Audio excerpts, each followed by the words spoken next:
نبی پاک صلی اللہ علیہ وسلم نے ارشاد فرمایا سونا مسلمان وہ ہے کہ جس کام سے اس کا مطلب نہیں اس کام کو چھوڑ دے۔ اور نبی کریم صلی اللہ علیہ وسلم نے فرمایا قیامت کے دن زیادہ گناہ ان لوگوں کے ہوں گے جو زیادہ فضول باتیں کرتے تھے، ان کے گناہ زیادہ ہوں گے۔ فضولیات سے بچیں، اپنے اوقات کار زندگی میں مرتب کریں۔ ہم پتہ کیا کہتے ہیں، 1 منٹ میں آیا، تو 1 منٹ ٹھہر، میں یہ محاورہ ہے ہمارا، 1 منٹ دے ذرا مجھے۔ تو میں اکثر دوستوں سے کہتا ہوں کہ جو 1 منٹ ہے نا اسے کیوں ضائع کرتے ہو؟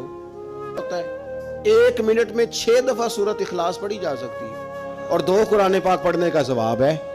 1 منٹ کے اندر 26 مرتبہ کہا جا سکتا ہے سبحان اللہ و بحمدہ سبحان اللہ العظیم۔